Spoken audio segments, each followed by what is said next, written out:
কিন্তু এই কথা কে বুঝবে? দোয়া করে আল্লাহ রাব্বুল আলামিনের কাছে দোয়া করে যে আল্লাহ এই বাংলাদেশের সমস্ত ইসলামী দলগুলোকে এক করে দাও, এক করে দাও। আজকে এক একটা থানার মধ্যে 4টা 5টা জামাত ইসলাম, চরমোনাই, তারপর আছে রিকশা, বটগাছ, এই 4টা প্রার্থী 5টা প্রার্থী কাকে ভোট দিবে? একটা ভোট 50 জনের একটা ভোট, এটা কয় ভাগ হয়ে যাচ্ছে? 4 ভাগ হয়ে যাচ্ছে। যখন একটা থানার মধ্যে একজন প্রার্থী থাকবে, এখান থেকে হচ্ছে জামাত ইসলাম, ওখান থেকে চরমোনাই, ওখান থেকে হচ্ছে বটগাছ, সেখান থেকে রিকশা মার্কা, একযোগে সবাই আন্দোলন করে সমস্ত কর্মীরা যদি একবার এই আমাদের সংসদের মধ্যে কোরআনকে নিয়ে আমরা দাঁড়াতে পারি, ভাইরা বিশ্বাস করেন বিচার ব্যবস্থা ঠিক হয়ে যাবে, রাস্তাঘাট ঠিক হয়ে যাবে। বিচার ব্যবস্থা, রাস্তাঘাট যদি ঠিক হয়ে যায়, আগামী 10 বছরের মধ্যে বাংলাদেশ মালয়েশিয়া এবং সিঙ্গাপুরের চাইতে উন্নতি হওয়ার সম্ভাবনা আছে। কিন্তু আজকে আমরা কি করি? 500 টাকার বিনিময়ে বিক্রি করে দে আঙ্গুল। এই আঙ্গুলের সিল 500 টাকা বিক্রি করে দেয়, এটা করবেন? হ্যাঁ, তো হাত তুলে দেখান কে কে 500 টাকার বিনিময়ে আঙ্গুল বিক্রি করবেন, একটু হাত তুলে দেখান। আপনি বিক্রি করবেন না? না, কেউ বিক্রি করবে না, আমরা কেউ বিক্রি করবো না। কে কে আছেন একটা হাত তুলে দেখান। ইনশাআল্লাহ, ইনশাআল্লাহ। আপনার ভোট আপনি কি বিএনপি দিবেন, নাকি চরমোনাই দিবেন, নাকি জামাত দিবেন, নাকি আমাকে ভোট দিবেন, এটা আপনার ব্যাপার। কিন্তু মাগার ভিখারি হয়েন না, ভিক্ষুক হয়েন না, এই আঙ্গুল বিক্রি করবেন না। কাল কিয়ামতের দিন ফেরেশতারা কেচি দিয়ে কাটবে। এই হারামে, তুই না ইসলাম চেয়েছিলি, তুই না চেয়েছিলি সংসদের মধ্যে কোরআন যাক, কই তুই তো উল্টাপাল্টা দলের মধ্যে কি করছিস? আমাদের আল্লামা হাফিজুর রহমান সিদ্দিকী ভাই, হাফিজাহুল্লাহ, উনি অসুস্থ, ওনার জন্য দোয়া করবেন, আল্লাহ পাক ওনাকে পরিপূর্ণ সুস্থ করে দেন। আলহামদুলিল্লাহি রাব্বিল আলামিন আর রহমানির রহিম মালিকি ইয়াউমিদ্দিন ইয়াকা না'বুদু ওয়া ইয়াকা নাস্তাঈন। সমস্ত প্রশংসা আল্লাহর জন্য, যিনি বিশ্ব জগৎ সমূহের প্রতিপালক রব্বুল আলামিন। তিনি তামাম দুনিয়া সৃষ্টি জগতের, পৃথিবীর মধ্যে যত জগৎ আছে সমস্ত জগতের পরিচালক একমাত্র আল্লাহ। দেখবেন কুরবানির মৌসুম যখন আসে, অনেকে বলে চল গাজীপুর টাউনে যাব। কেন? বিশাল বড় একটি গরুর বাজার আছে, না গেলে বুঝবি না সেটা ভিন্ন একটা জগৎ। বলে কি বলি না? আমরা টঙ্গী ইজতেমার ময়দানে অনেকে যাওয়ার জন্য উদ্বুদ্ধ করি, বলি চল তাবলীগ জামাতে গিয়ে বুঝতে পারবি কত বড় জগৎ, ভিন্ন জগৎ, এটা আরেকটা। এরপর যারা নাকি উমরা করে আসছে তারাও বলে উমরা না করলে বুঝতে পারবি না, ওইটা ভিন্ন একটি জগৎ। একজন ইয়াং ম্যান ছেলে আরেকটা ইয়াং যুবতী নারীর দিকে সেখানে কোনো যুবক তাকায় না। চিল্লায় বলুন ঠিক না ভাই? ঠিক।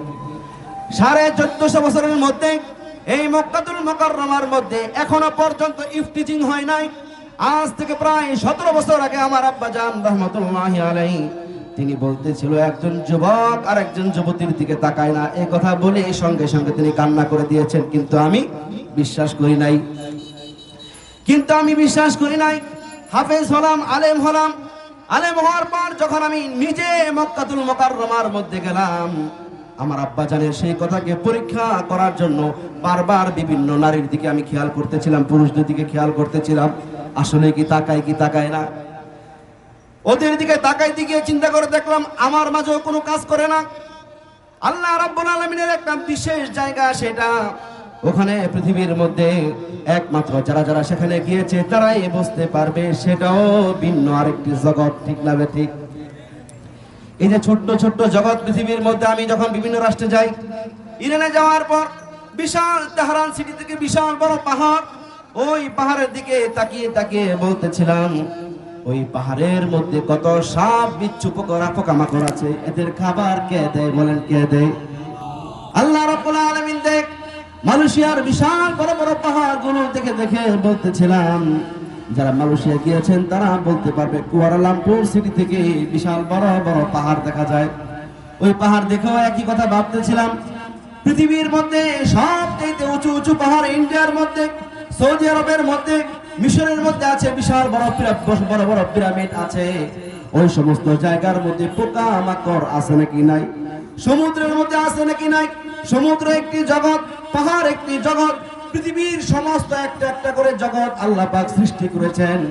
এই জন্য আল্লাহ রাব্বুল আলামিন আমাদেরকে আলামুল আরওয়াহ, রূহের জগৎ বলা হয়, আলামুদ দুনিয়া, দুনিয়ার জগৎ বলা হয়, আলামুল বারজাখ, কবরের জগৎ বলা হয়, আলামুল কিয়ামা, কিয়ামতের জগৎ বলা হয়, আলামুল জান্নাহ ওয়াল জাহিম, জান্নাত এবং জাহান্নামের জগৎ বলা হয়। এই যে পাঁচটি জগৎ মানুষের সাথে সংশ্লিষ্ট, এই পাঁচটি জগৎ ছাড়া যদি অন্য কোনো জগৎ থাকে আমাদের জন্য, সেটা কোরআন হাদিসের মাধ্যমে এর বাইরে পাওয়া যায় না। আল্লাহ রাব্বুল আলামিনের কাছে যদি থাকে সেটা ভিন্ন কথা। তাহলে পাঁচটা জগৎ আমরা এখনো পাইলাম। আল্লাহ রাব্বুল আলামিন, আলহামদুলিল্লাহি রাব্বিল আলামিন, সমস্ত প্রশংসা ওই আল্লাহর জন্য যিনি তামাম দুনিয়ার সমস্ত জগৎ সমূহের প্রতিপালক। সুবহানাল্লাহ। আপনারা তো খালি কোন হুজুররা খালি সূরাতুল ফাতিহার মধ্যে বলে সব তাফসীর ঢুকাই দিছে। এই সূরাতুল ফাতিহার তাফসীর এত চমৎকার, এটার অর্থ এত চমৎকার, এত গুছানো। পৃথিবীর মধ্যে 4300 ধর্ম গ্রন্থ বর্তমান পৃথিবীর মধ্যে আছে।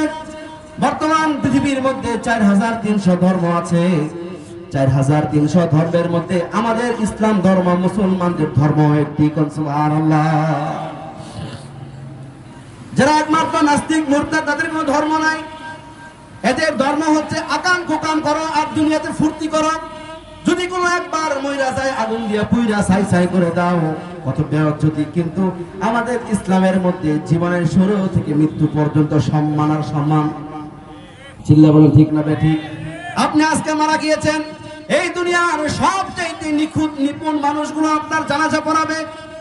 টাকা দিতে হবে না, পয়সা দিতে হবে না।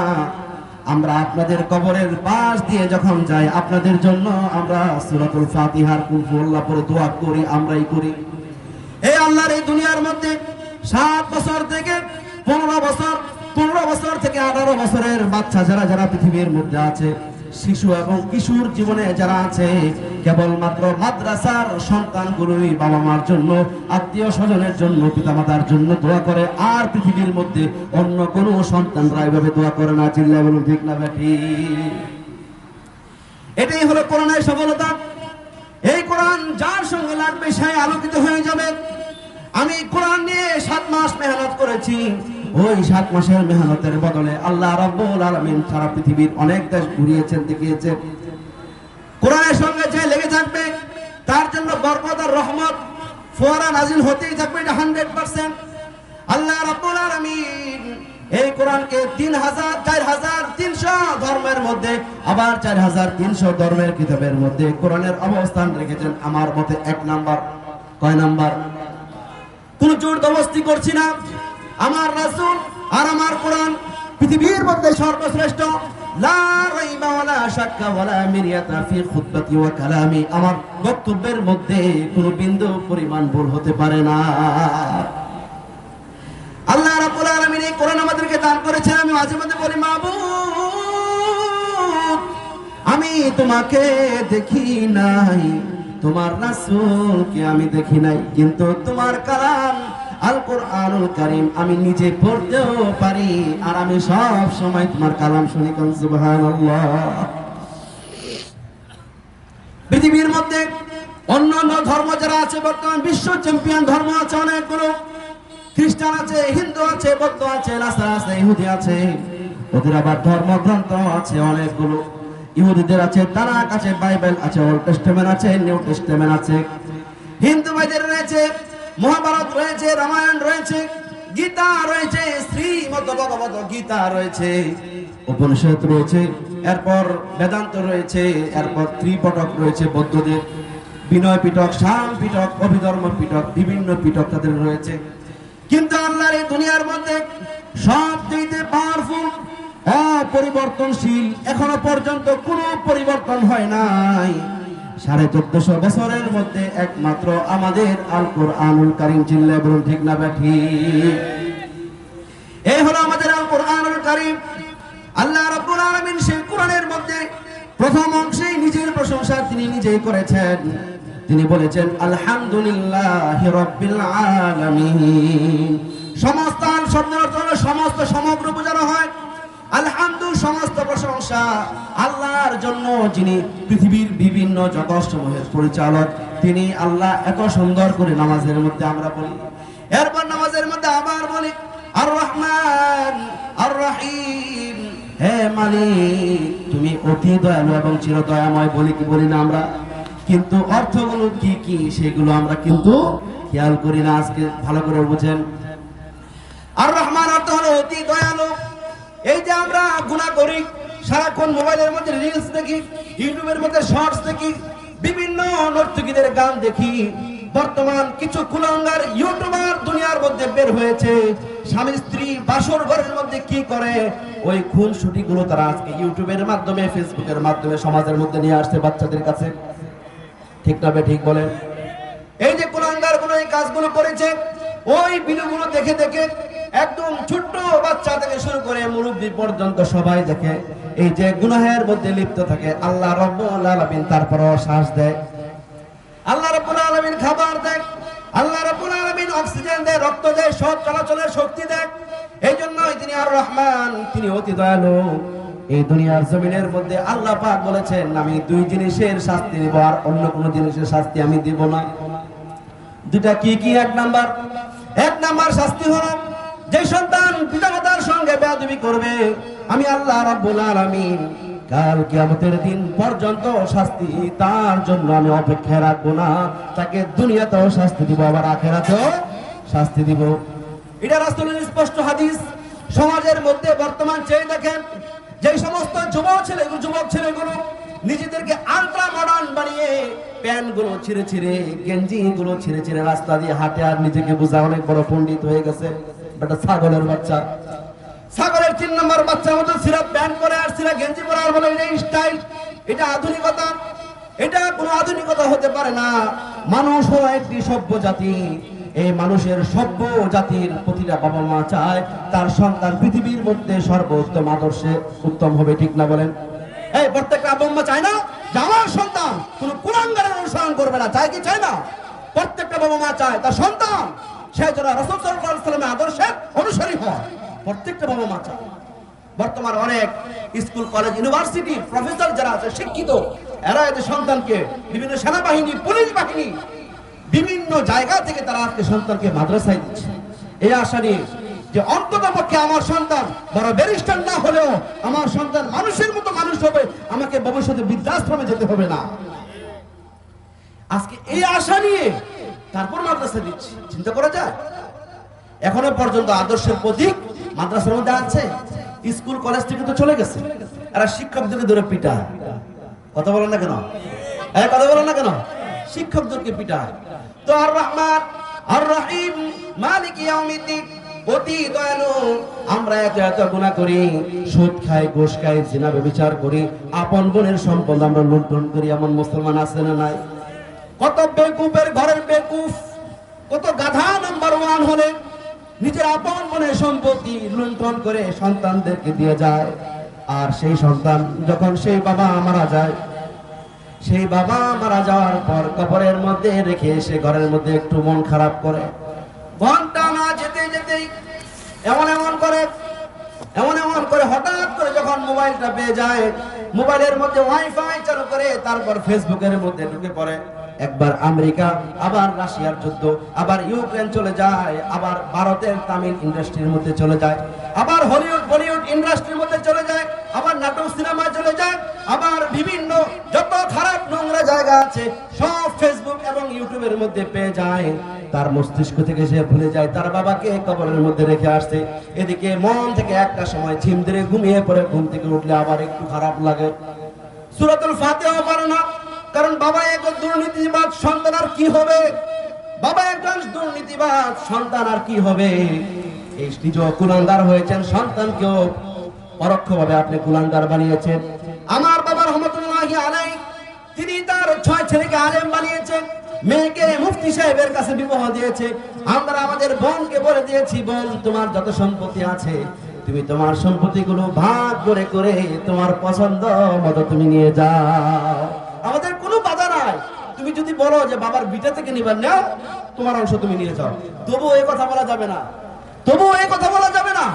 যে আমার ভাইয়েরা আমাকে সম্পত্তি বুঝিয়ে দেয় নাই, বরং বুঝিয়ে নেওয়ার দরকার নাই, তোমারটা তুমি বুঝে নাও। আলহামদুলিল্লাহ বলবেন না? এটা একটা সোনালী সংসার। আবার অনেক ভাই আছেন, এই যে আপনি আপনার সন্তানের নামে সম্পদগুলো দিয়ে গিয়েছেন, এদিকে আপনি কবরের মধ্যে শুয়ে আছেন, মুনকার নাকির এসে বলবে মার রাব্বুকা ওয়া মা দীনুকা ওয়া মা নাবিয়ুকা। একজন হাফেজ, একজন আলেম, একজন আরবি সাহিত্যে একজন আলেম মুহাক্কিক ব্যক্তি যখন প্রশ্ন করা হয়, যখন মুনকার নাকির প্রশ্ন করে, সঙ্গে সঙ্গে উত্তর দিয়ে দেয় মা দীনুকা ওয়া মা নাবিয়ুকা, তোমার ধর্ম যা আমার ধর্ম তা, ওমা দীনুকা তোমার ধর্ম দা আমার ধর্ম তা, ওমা নাবিয়ুকা তোমার নবী যে আমার নবীও সে, ওমা রব্বুকা তোমার রব যিনি তিনি হচ্ছেন আমার রব। এরকম সুন্দর করে করে জবাব দিয়ে যায়। এই জন্য আজকের পর থেকে যদি আপন মনের সম্পত্তি যদি কেউ লুণ্ঠন করেন, আল্লাহর রাস্তায় দুটা পায়ে ধরে আমি বলছি, আমি তাওহীদ বলছি, দুইটা পায়ে ধরে বলছি, পূর্ণ পরিপূর্ণ সম্পত্তি বোনের নামে লিখে দেন। এই সম্পত্তি নিজের সন্তানের নামে বিন্দু পরিমাণ চেষ্টা করবেন না রাখার জন্য। এই যে হারামি করছেন, চিটিং করছেন, এত চিটিংবাজি করার পর আল্লাহ রাব্বুল আলামিন আপনাকে ভাত দিচ্ছে, খাবার দিচ্ছে, অক্সিজেন দিচ্ছে। এই জন্যই আল্লাহ রাব্বুল আলামিন আর রহমান অর্থাৎ অতি দয়ালু, তিনি আমাদের উপর সবসময় দয়া করে। সুবহানাল্লাহ। তারপরে ওনার রহিম, তিনি অতি চিরদয়াময়। একবার যদি তিনি ক্ষমা করে দেন, দ্বিতীয়বার আর রিপিট করেন না। দেখবেন আপনি যখন আরেকটা অপরাধ করবেন, 2 রাকাত নামাজ পড়ে যখন আল্লাহর কাছে দোয়া করবেন, তখন তওবা করার পর মনের মাঝে একটা ইতমিনান হবে, আল্লাহ রাব্বুল আলামিন আমাকে ক্ষমা করে দিয়েছেন। এই ভুলের জন্য জীবন আর কখনো কাঁদতে হবে না। তুমি মাফ চেয়ে যান, মাফ চেয়ে যান, আপনার সতর্কবার্তা হিসেবে মাফ চেয়ে যান। আল্লাহ রাব্বুল আলামিন যদি একবার ক্ষমা করে দেন, দ্বিতীয়বার রিপিট করেন না। আমরা তো বলে ফেলি, তোরে ওই দিন ক্ষমা করেছিলাম, আজকে অপরাধ করছিস কেন? যা আজকে মাফ করে দিলাম। আবার 1 সপ্তাহ পর, 1 বছর পর, 5 বছর পর যদি অপরাধ করে, 5 বছর পর আবার বিগত বছরের যত রিপোর্ট আছে যদি পারে কম্পিউটারে লিখে লিখে তারপর বলে তুই ওখানে একটা আকাম করেছিস, সেখানে একটা আকাম করেছিস, সেখানে একটা আকাম করেছিস, সেখানে ঝগড়া ফাসাদ করেছিস, অমুকের মাথা দিয়ে ফাটিয়েছিস, এইগুলো বলে বলে তাকে খোটা দেওয়া শুরু করে। কিন্তু আল্লাহর জমিনের মধ্যে আপনি যত অন্যায় করবেন, যত অপরাধ করবেন, আল্লাহর কাছে যদি আপনি ক্ষমা চান, আল্লাহ রাব্বুল আলামিন ক্ষমা করে দেন। এই জন্যই আল্লাহ রাব্বুল আলামিন আর রহিম। কালকে আমাদের ময়দানে কঠিন মুসিবতের সময় আল্লাহ রাব্বুল আলামিন যখন কোনো বান্দাকে ক্ষমা করে দিবেন, দ্বিতীয়বার বলবেন না বান্দা তুমি জান্নাতে যাও, ঠিক সেই মুহূর্তে আর ডাক দিবেন না এদিকে জাহান্নামে যা, এই কাজ করবেন না আল্লাহ পাক। এই জন্যই তিনি আর রহিম। কোরআনে কারিমের মধ্যে বহু জায়গার মধ্যে আর রহিমের সঙ্গে আর গফুরের সঙ্গে আর রহিম আসছে। যেমন আল্লাহ রাব্বুল আলামিন বলেন ইন্না রাব্বাকা মিন বাদিহা লাগফুরুর রহিম, হে রব নিশ্চয়ই আপনার প্রতিপালক এরপর থেকে ক্ষমাশীল এবং চিরদয়াময়। নামাজের শেষ অংশে আমরা বলি আল্লাহুম্মা ইন্নাকা আনতাল গফুরুর রহিম, হে রব নিশ্চয়ই আপনি ক্ষমাশীল এবং চিরদয়াময়। গফুর যেখানে যেখানে আছে আল্লাহ রাব্বুল আলামিন সব জায়গার মধ্যে আল্লাহ পাক আবার রহিম যুক্ত করেছেন। গফুর আসছে, রহিম যুক্ত করেছেন এই কথা বলার জন্য যে আমি যদি ক্ষমা করে দেই, স্থায়ীভাবে ক্ষমা করে দেই, চিরদয়া করে দেই। সুবহানাল্লাহ বলেন। এরপর আমরা বলি মালিক ইয়াউমিদ্দিন, বিচার দিনের মালিক আল্লাহ রাব্বুল আলামিন। কিয়ামতের ময়দানে কঠিন মুসিবতের সময় আল্লাহ রাব্বুল আলামিন আজরাইল আলাইহিস সালাতু ওয়াস সালামকে বলবেন আজরাইল, ওরে আজরাইল দুনিয়ার মধ্যে আর কে কে বাকি আছে? বলল ইয়া আল্লাহ ইল্লা আনা, আমি ছাড়া আর আপনি ছাড়া দুনিয়াতে আর কেউ বাকি নাই। বলল তোমার জান কবজ করে দাও, কবজ করে দিবে। এরপর আল্লাহ রাব্বুল আলামিন দুনিয়ার সমস্ত মানুষরা তখন মৃত হয়ে পড়ে থাকবে, সবাইকে বলবে ও দুনিয়াবাসী লিমানিল মুলকুল ইয়াউম, বলো আজকের এই রাজত্ব কার জন্য? কেউ থাকবে না, কোনো রাজা বাদশা থাকবে না, সবাই সেদিন নিস্তব্ধ হয়ে মৃত অবস্থায় পড়ে থাকবে। আল্লাহ রাব্বুল আলামিন নিজেই জবাব দিবেন লিল্লাহিল ওয়াহিদিল কাহ্হার, পরাক্রমশালী একচ্ছত্র মালিক আল্লাহ রাব্বুল আলামিনের জন্য সমস্ত পাওয়ার। সুবহানাল্লাহ। এরপর ইয়াকা নাবুদ ইয়াকা নাবুদ ইয়াকা নাবুদ ওয়া ইয়াকা নাস্তাঈন। নামাজের মধ্যে আমরা তো সুন্দর করে বলি, হ্যাঁ মাবুদ তোমার ইবাদত করি, তোমার কাছে সাহায্য প্রার্থনা করি। এই আল্লাহর বান্দা মসজিদ থেকে বের হয়ে সোজা মাজারের মধ্যে গিয়ে সিজদা দেয়, এমন মুসলমান দুনিয়ার মধ্যে আছে নাকি নাই? কথা বলেন, আছে নাকি নাই? এই যে ইয়াকা নাবুদ ইয়াকা নাবুদ তোমার ইবাদত করি, আবার মাজারের মধ্যে গিয়ে সিজদা দেয়, তোমার ইবাদত করি। পীর সাহেবের পায়ের মধ্যে সিজদা দেয়, তোমার ইবাদত করি। বট গাছের মধ্যে গিয়ে সিজদা দেয়, তোমার ইবাদত করি। আবার সিজদা দেয় সূর্যকে, এমন মুসলমান আছে নাকি নাই? কবরের মধ্যে সিজদা দিবে, এটা হারাম। রাসূল সাল্লাল্লাহু আলাইহি ওয়াসাল্লাম বলেছেন, আমি তোমাদেরকে নিষেধ করলাম কোন কবর জিয়ারত করতে পারবে না তোমরা। আবার যখন নাকি ইসলাম স্বাভাবিক হয়ে গেল, সবার মন মস্তিষ্ক যখন নাকি স্বাভাবিক হয়ে গেল, তারপর সবাইকে বললো যে তোমরা এখন থেকে কবর জিয়ারত করতে পারবে, তোমরা কবর জিয়ারত করতে পারবে, কোনো সমস্যা নাই।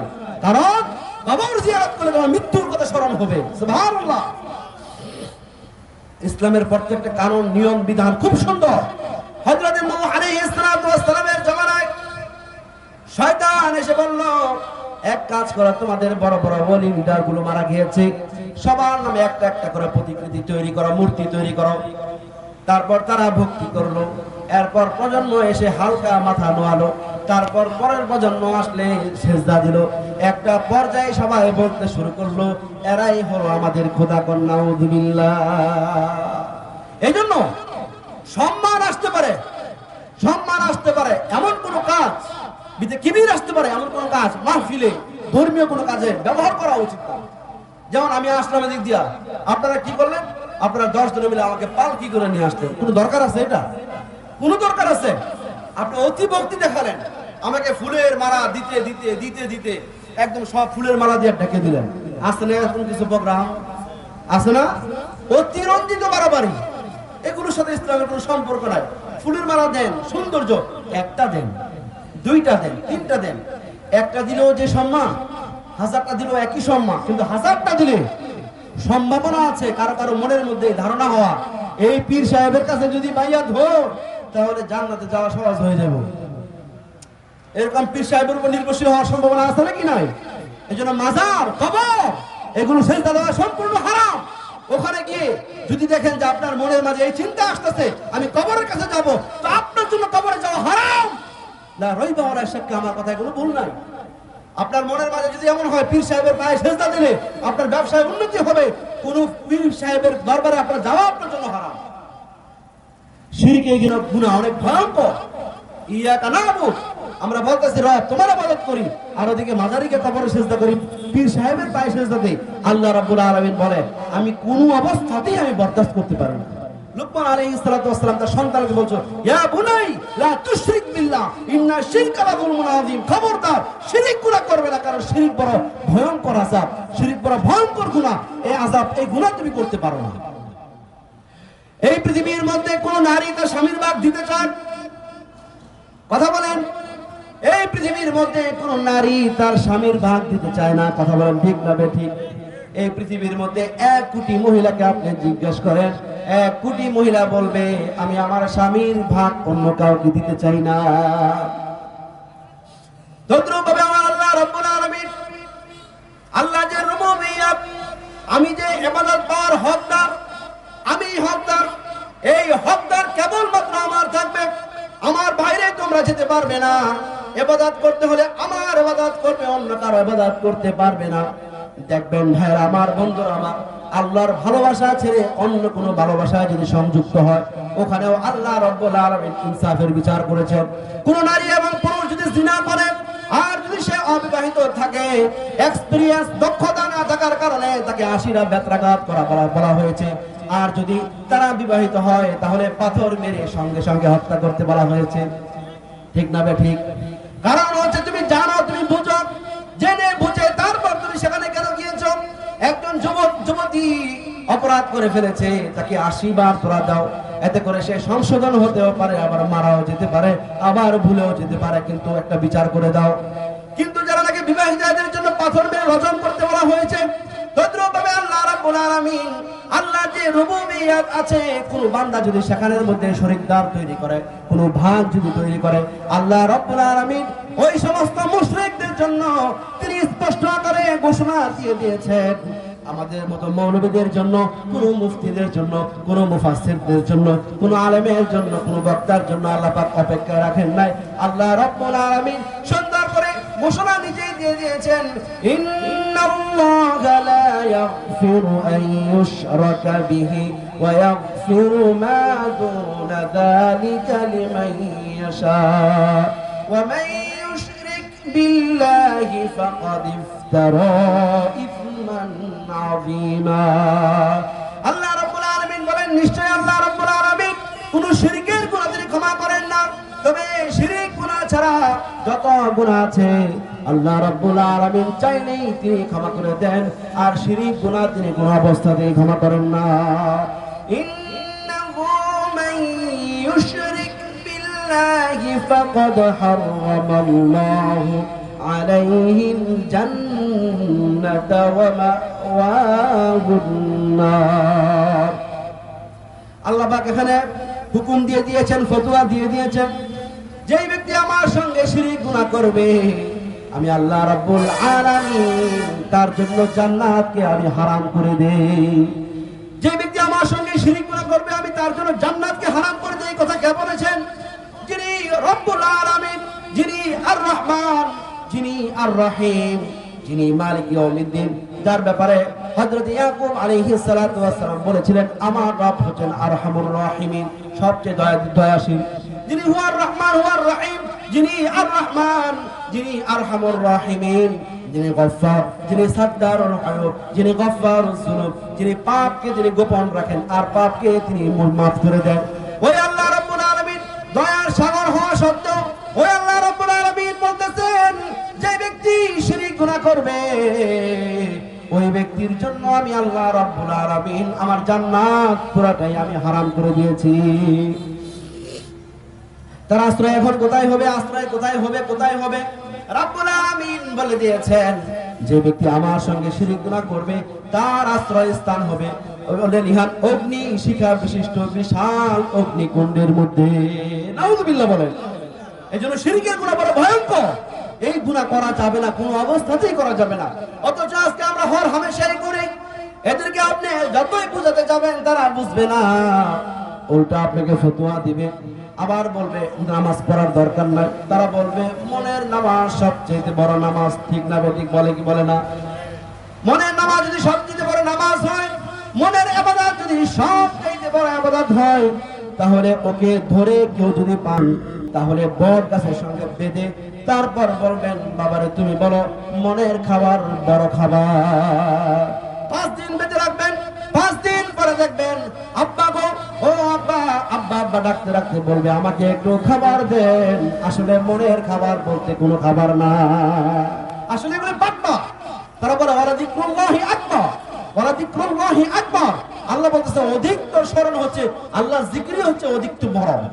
এই কথাটাকে তারা নামাজের সঙ্গে এসে সংযুক্ত করে বলতেছে, আল্লাহর জিকিরই যেহেতু সবচেয়ে বড়, তো নামাজ পড়ার কথা নাউযুবিল্লাহ বলবেন না। বড় আফসোস, বড় আশ্চর্যজনক ব্যাপার এগুলো। তো শিরকের ফতোয়া আল্লাহ পাক নিজেই দিয়ে দিয়েছেন। এজন্য নামাজের মধ্যে আমরা ইয়্যাকা না'বুদু ওয়া ইয়্যাকা নাস্তাঈন ওয়া ইয়্যাকা নাস্তাঈন, আর তোমার কাছে কেবল সাহায্য প্রার্থনা করি। শিরকের গুনাহটা মুষ্টিময় কিছু মুসলমান করে, মুষ্টিময় কিছু মুসলমান করে, কিন্তু ইয়্যাকা নাস্তাঈন সর্বসাধারণ এই অপরাধগুলো করে। তারা কি করে? 1 নম্বর অপরাধ করে, তারা মসজিদের মধ্যে দাঁড়ায় বলে ওয়া ইয়্যাকা নাস্তাঈন, হে মালিক তোমার কাছে কেবলমাত্র তোমার সাহায্য প্রার্থনা করি, অন্য কারো সাহায্য প্রার্থনা করি না। এত এত এত সুন্দর করে বলে বলে এরপর যখন গরু থেকে দুধ দহন করে, ওই গরুর দুধের মধ্যে সুন্দর করে 1/2 কেজি পানি ঢেলে দেয়। চিল্লা বলুন ঠিক না ব্যাঠি? এমন লোক আছে না? এরপর যে ব্যক্তি সবজি বিক্রেতা একটা লাউ বিক্রি করবে, এই লাউয়ের দাম আছে 80 টাকা বা 70 টাকা বা 50 টাকা অথবা 100 টাকা। ওই লাউ বিক্রি করার সময় পিছন দিয়ে একটা ফুটা নষ্ট, সুন্দর করে ধরে বলে স্যার দেখেন, স্যার দেখেন কত সুন্দর লাউ, একটা টিপ দেন। স্যারও টিপ দিয়ে দেখে যে খুবই নরম, খুব ভালো হবে মনে হয়। এরপর লাউ দেওয়ার পর সুন্দর করে বাসায় এনে বাবি যখন দেখে বলে কি ব্যাপার, লাউ কি নিয়ে আসলো? পচা। কি লাউ নিয়ে আসতো? পচা লাউ। বলতে কি বলে এগুলো 80 টাকা দিয়ে নিয়ে আসছি। ওই দেখো পচা। ওই দেখো বিক্রেতা কত বাটপারের ঘরের বাটপার আছে না নাই?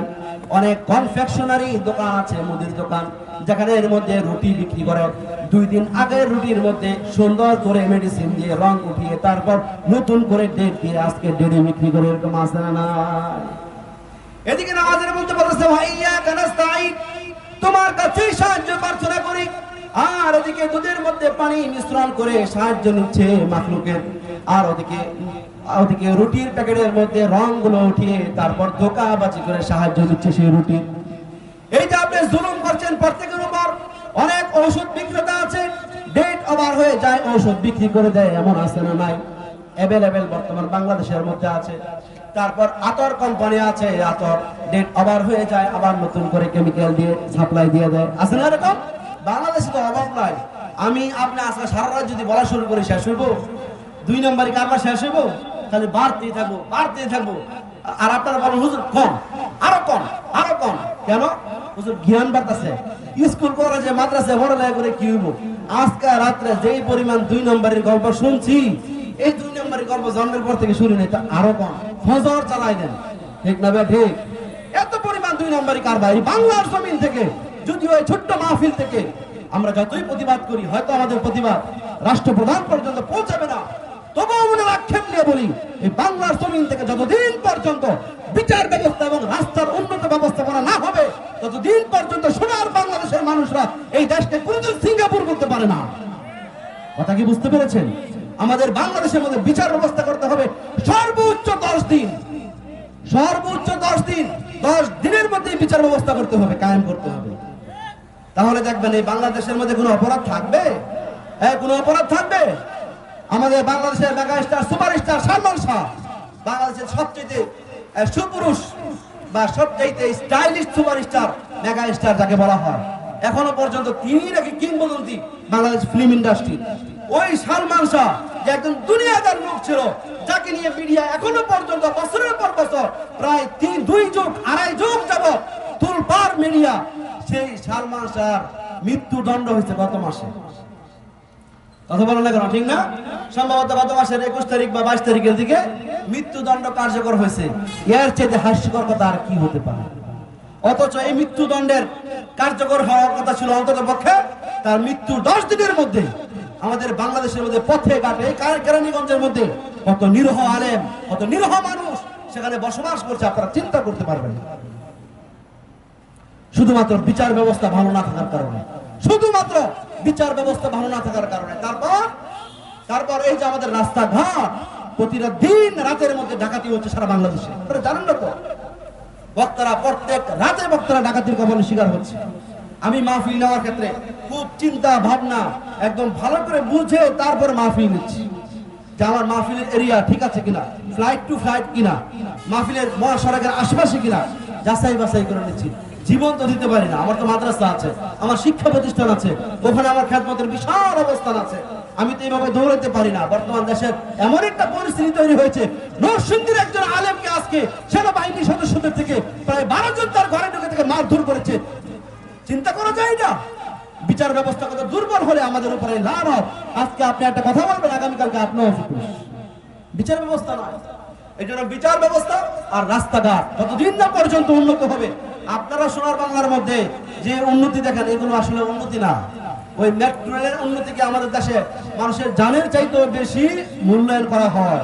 কিন্তু এরকম মেট্রো রেল, মিশর যে একটা খুব হাই লেভেলের উন্নত রাষ্ট্র না, 1981 সনে মিশরের মধ্যে তারা মেট্রো স্থাপন করেছে প্রায় 1 কিলোমিটার নিচ দিয়ে, আপনার নীল নদের নিচ দিয়ে তারা মেট্রো নিয়েছে 1981 সালে। আর আপনি 2023-24 এসে মেট্রো রেলের গল্প শুনে আমাদেরকে উন্নত রাষ্ট্রের কিছু করার নাই। এই দেশের সামনে কি হবে, বর্তমান কি হচ্ছে রব্বুল আলামিন ভালো জানেন। আপনাদের কাজ, আমাদের কাজ আল্লাহর কাছে দোয়া করো। আল্লাহ তুমি বলেছো নামাজের মাধ্যমে দোয়া করলে তুমি কবুল করো। আল্লাহ আমরা দোয়া করতেছি, আল্লাহ দোয়া করতেছি এই দেশকে তুমি উন্নত করে দাও। পারবেন না ইনশাআল্লাহ? ক্ষমতায় কে আসবে না আসবে আমরা জানি, আসুক যে দলেই আসুক, আসতে যেন তারা ইসলামকে প্রাধান্য দিয়ে এই দেশের মধ্যে যেন শান্তি ফিরে আসে। আমরা কি চাই না? আমরা চাই। ওয়া ইয়াকা নাস্তাইন, আমরা আল্লাহর কাছে বলি মাবুদ তোমার কাছে সাহায্য প্রার্থনা করি। কিন্তু আমরা কি করি? যদি 19 থেকে বিষয় বলে তুই আমাকে চিনিস, আমি চেয়ারম্যানের লোক, আমি এমপির লোক, আমি ডক্টর ইউনূস সাহেবের লোক, একটা ফোন দিব, ফোর্স পাঠিয়ে দিবে, তুই ফুটুস হয়ে যাবে। সাহায্য নিচ্ছে আমরা মাখলুকের, এদিকে আল্লাহর কাছে বলতেছি ওয়া ইয়াকা নাস্তাইন, হে আল্লাহ তোমার কাছে সাহায্য প্রার্থনা করি। আর এদিক দিয়ে এসে দাপট দেখায়। ভাই দাপট দেখাবেন না, ফেরাউন দাপট দেখিয়েছিল। সে বলেছিল ওয়ানা রাব্বুকুমুল আলা, আমি সবচাইতে বড় খোদা আল্লাহ রাব্বুল আলামিন তাকে দুনিয়া এবং আখিরাত ধ্বংস করে দিয়েছে। আমি নিজে তার লাশ আমি মিশরের দিকে আসছি। নমরুদ অহংকার করেছিল, সে বলেছিল আমি মানুষকে জীবন দান করি, আমি মানুষকে মরণ দান করি। ইব্রাহিম আলাইহিস সালাতু ওয়াস সালাম তার সঙ্গে বিতর্কে লিপ্ত হয়েছিল। আল্লাহ রাব্বুল আলামিন নমরুদকে ধ্বংস করেছেন, কারুনকে ধ্বংস করেছেন, ইবলিসকে ধ্বংস করেছেন। এই পৃথিবীর মধ্যে আজ থেকে 5000 পূর্বে যে অপরাধ নিকৃষ্ট ছিল, আজকের দিনে এসেও সেই অপরাধগুলো আজকেও নিকৃষ্ট ছিল। ঠিক পৃথিবীর মধ্যে মানুষ তৈরি হওয়ার পর, মানুষ সৃষ্টি হওয়ার পর সর্বপ্রথম যেই অপরাধ হয়, সেই অপরাধটাই হয়েছিল কাবিলের মাধ্যমে হাবিলকে হত্যা, খুনের হত্যা। ঠিক না ঠিক? আমরা বড় ভয়ঙ্কর জাতি। আমাদের অপরাধ শুরু হয়েছে কি দিয়া? এই কথা বলেন না কেন? আমাদের অপরাধ শুরু হয়েছে কি দিয়ে? কতল দিয়ে, হত্যা দিয়ে শুরু হয়েছে। সর্বপ্রথম দাফন হলো হাবিল, দাফন হলো সেই মানব জাতির সর্বপ্রথম ব্যক্তি যে সর্বপ্রথম মাটির তলে গিয়েছে। কথা কি বুঝতে পেরেছেন? আমরা বড় ভয়ঙ্কর।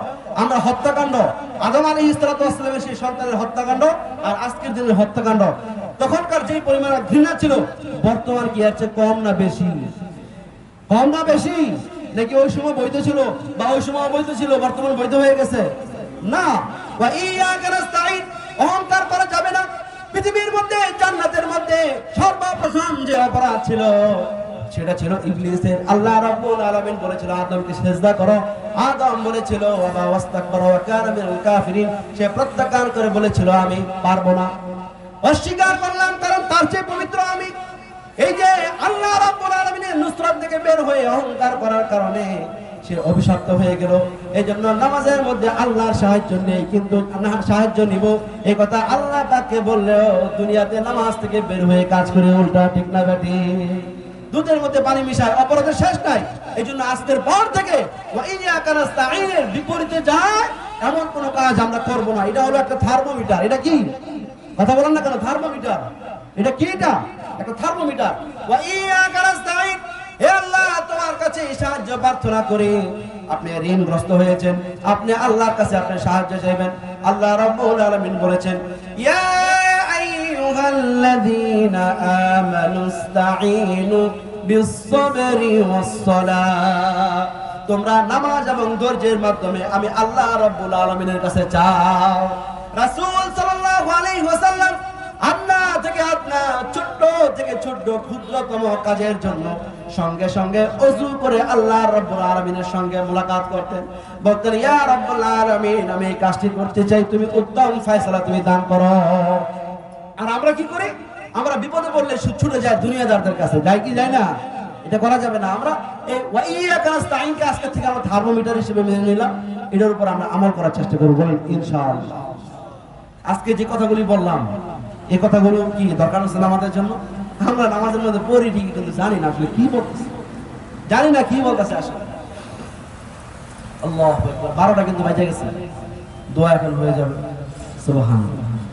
তবে আপনি যদি একটু খেয়াল করে দেখেন, বিগত 50 বছরের মধ্যে, 54 বছরের মধ্যে যেই পরিমাণ পৃথিবীর বাংলাদেশের মধ্যে কোচিং সেন্টার হয়েছে বিগত 15-16 বছরের মধ্যে, আমার মনে হয় তাম দুনিয়ার মধ্যেও এত বেশি পরিমাণ কোচিং সেন্টার হয় না। এই যে কথা কয় না, এরা মনে করতেছে কি আমি উল্টা পাল্টা বলতেছি। আরে না, আমি উল্টা পাল্টা বলতেছি না, আমি শিক্ষা ব্যবস্থা নিয়ে কথা বলতেছি। কি ব্যবস্থা নিয়ে? কি ব্যবস্থা নিয়ে? শিক্ষা ব্যবস্থা। বিগত 15 বছরের মধ্যে বাংলাদেশের এমন কোন অলিগলি বাদ আছে যেখানে কোচিং সেন্টারের ব্যানার লাগে না? সবাই বোবা হয়ে বসে আছে, মনে হইতেছে কি এক একজন সিঙ্গাপুরে বসবাস করতেছে, আমেরিকা বসবাস করতেছে, এখানে কোন ধরনের কোচিং সেন্টারের ব্যানার নাই। এটা মুখ খুলে কথা বলেন। বিগত 15 বছরের মধ্যে বাংলার জমিনের মধ্যে যেই পরিমাণ স্কুল, কলেজ, ইউনিভার্সিটি, আলিয়া মাদ্রাসা, যেই পরিমাণ কোচিং সেন্টার চালু হয়েছে, এই পরিমাণ কোচিং সেন্টার বিগত 45 বছরের মধ্যে ছিল না। কারণ কি? বিগত সরকারের যে শিক্ষামন্ত্রী ছিল, ওই শিক্ষামন্ত্রীর প্রথম টার্গেট ছিল যে বাংলার জমিনের কোন সন্তান সুশিক্ষায় শিক্ষিত হবে না। এটাই ছিল তার এক নাম্বার টার্গেট। আমি তো চিন্তা করে দেখলাম যে শিক্ষামন্ত্রী বাংলাদেশ থেকে শিক্ষা ব্যবস্থা তাড়ানোর জন্য অটো পাসের ব্যবস্থা করলো, কত রং বেরঙের কাজ করলো, এত সুযোগ সুবিধা শিক্ষামন্ত্রী দিল, কিন্তু যে টার্গেট নিয়ে দিল যে শিক্ষিত হওয়ার নামে মেধা শূন্য, তারা শিক্ষিত হবে, তারা বড় হবে, সার্টিফিকেট অর্জন করবে, কিন্তু এদের মাথার মধ্যে থাকবে গু আর পায়খানা থাকবে, কিন্তু সার্টিফিকেট থাকবে বড় বড়, নাম্বার থাকবে 99। এমন ঘটনা ঘটেছে, সম্ভবত আমার মনে পড়ে না, আমার একটু মনে আমি শুনেছি যে কোন এক শিক্ষক কয়েকজনকে ফেল করার কারণে তার চাকরি চলে গেছে। কথা বুঝতে পেরেছেন? তো যেই শিক্ষা ব্যবস্থার মাধ্যমে সন্তানদেরকে মাটির সঙ্গে মিশিয়ে দিতে চেয়েছিল আল্লাহ রাব্বুল আলামিন, সেই শিক্ষা ব্যবস্থার ছাত্রদের হাতে সেই সরকারের পতন ঘটিয়েছে। আমি এটা আশ্চর্য হই। কিন্তু আমাদের কওমি মাদ্রাসার মধ্যে কোন একজন শিক্ষক আপনি পাবেন না, ওই শিক্ষক গিয়ে বলেছে আজকে 10 পৃষ্ঠা পড়া দিব, অথচ 2 পৃষ্ঠা পারবে না। এই কাজ কওমি মাদ্রাসার উলামায়ে কেরাম জীবনে করে না। কওমি মাদ্রাসার উলামায়ে কেরাম সুন্দর করে বলে, বাবা তোমরা আজকে পড়া বুঝতে পেরেছো? একজন হাত তুলে বলে হ্যাঁ বুঝতে পেরেছি। না, একজন হবে না, সবাই হাত তুলে বলো। 2 জন 3 জন বলে, আর বাকিরা বলে হুজুর ভালো করে বুঝতে পেরেছি, তাহলে আবার শোনো। একবার বলে, 2 বার বলে, 3 বার বলে, 4 বার, 5 বার যদি প্রয়োজন হয়, 5 বার 6 বারই বলে। ক্লাসের পড়া ক্লাসে বোঝার জন্য বাংলাদেশের কওমি মাদ্রাসার আলেমগুলো জান প্রাণ দিয়ে জীবনের চাইতেও চেষ্টা করে। এই চেষ্টাগুলোর মাধ্যমে আজকে দেখেন মোড়ে মোড়ে, থানায় থানায়, ইউনিয়নের মধ্যে আজকে মুহাদ্দিস পাওয়া যায়।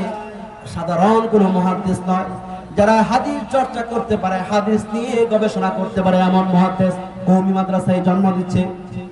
বর্তমান বাংলাদেশের মধ্যে, বাংলার জমিনের মধ্যে আলিয়া মাদ্রাসা সম্পর্কে আমার বর্তমান মন্তব্য, কিছু আলিয়া মাদ্রাসা ছাড়া, 8-10টা আলিয়া মাদ্রাসা ছাড়া অন্যান্য আলিয়া মাদ্রাসাগুলো থেকে প্যান্ট শার্ট পরে মাদ্রাসায় পড়ে, এরপর কয়দিন পরে সে মাওলানা লেখে। কোন জায়েজ হবে? জায়েজ হবে? আরে মাওলানা মানে কি সার্টিফিকেটের নাম?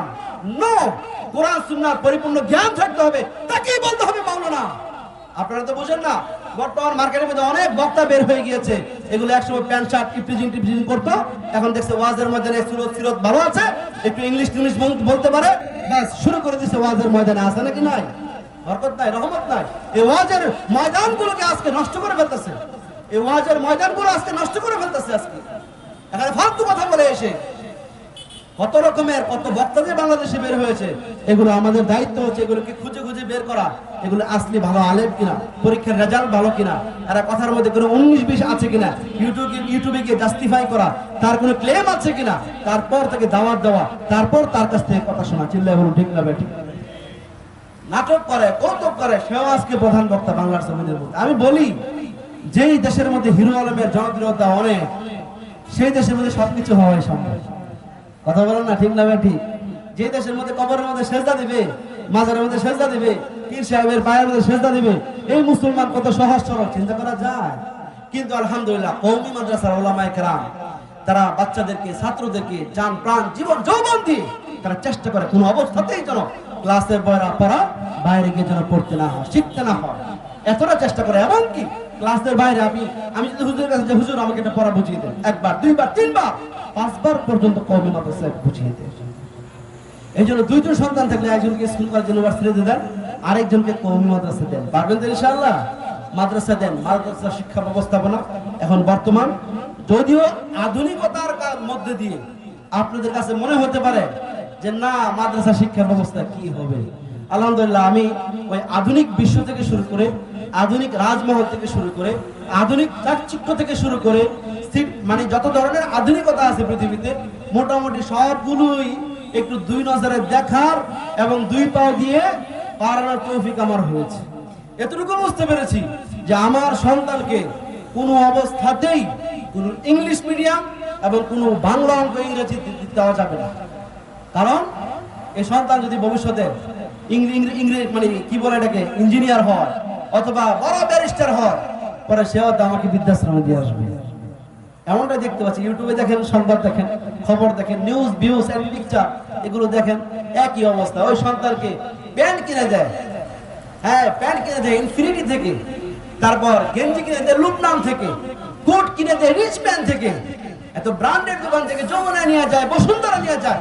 কিনো বাবার ক্রেডিট কার্ড আছে, ডেবিট কার্ড আছে, কোনো সমস্যা নাই, পকেটের টাকা আছে, সাথে ম্যানেজার আছে, ফোন দিয়ে 1 ঘন্টা টাকা নিয়ে আসবে, টেনশন কি? তুমি কিনো বাবা, তুমি কিনো। তারা একটা সময় গিয়ে দেখে ওদের ইন ফিউচার ওদের গার্লফ্রেন্ড যাদের সাথে আকাম কুকাম করে বিয়ার আগে হারাম সম্পর্ক করে, এরপর যখন নাকি বৈবাহিক সম্পর্কে আবদ্ধ হয়, তারপর বলে এই শাশুড়ি বলে চা বানানোর জন্য আমাকে কত বড় বেয়াদব। আছে না নাই? এই কথা বলেন না কেন? আছে না নাই? এই জন্য এমন একটা জাতি দুনিয়াতে রেখে যান আপনার প্রজন্ম যারা নাকি আদর্শ শিক্ষা শিক্ষিত হবে। এই বর্তমান বাংলাদেশের মধ্যে আদর্শ শিক্ষা পেতে হলে একমাত্র আপনাকে কওমি মাদ্রাসায় যেতে হবে, এর বিকল্প কোনো ব্যবস্থা বর্তমান নেই নেই নেই।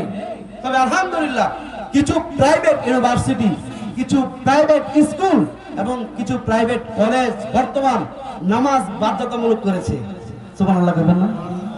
আলহামদুলিল্লাহ, মাশাআল্লাহ। না, এটা নামাজকে বাধ্যতামূলক করেছে, পর্দাকে বাধ্যতামূলক করেছে, টুপিকে বাধ্যতামূলক করেছে। এটা কি আমাদের জন্য গর্বের বিষয় না?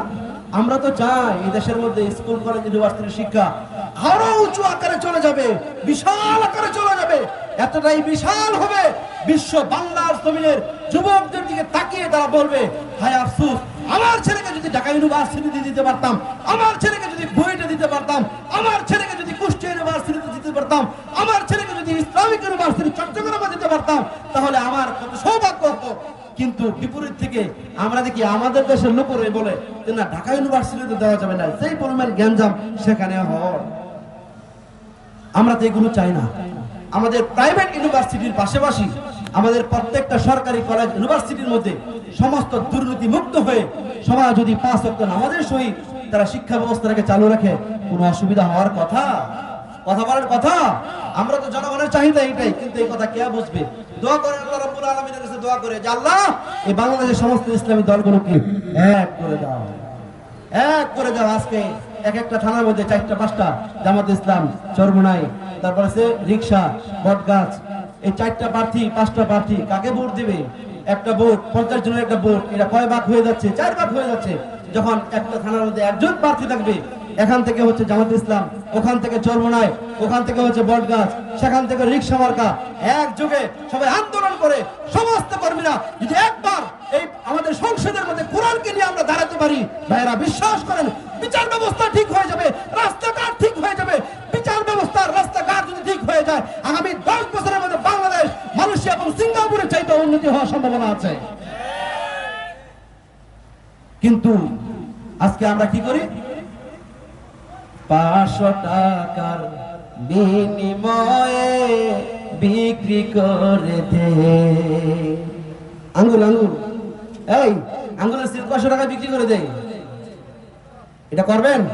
হ্যাঁ, তো হাত তুলে দেখান কে কে 500 টাকার বিনিময়ে আঙ্গুল বিক্রি করবেন, একটু হাত তুলে দেখান। আপনি বিক্রি করবেন না?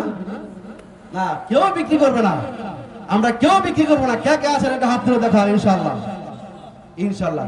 আপনার ভোট আপনি কি বিএনপি দিবেন, নাকি চরমোনাই দিবেন, নাকি জামাত দিবেন, নাকি আমাকে ভোট দিবেন, এটা আপনার ব্যাপার। কিন্তু মাগার ভিখারি হয়েন না, ভিক্ষুক হয়েন না, এই আঙ্গুল বিক্রি করবেন না। কাল কিয়ামতের দিন ফেরেশতারা কেচি দিয়ে কাটবে, এই হারামে তুই না ইসলাম চেয়েছিলি, এই তুই না চেয়েছিলি সংসদের মধ্যে কোরআন যাক, কই তুই তো উল্টাপাল্টা দলের মধ্যে কি করছিস? আমাদের আল্লামা হাফিজুর রহমান সিদ্দিকী ভাই হাফিজাহুল্লাহ, উনি অসুস্থ, ওনার জন্য দোয়া করবেন, আল্লাহ পাক পরিপূর্ণ সুস্থ করে দেন।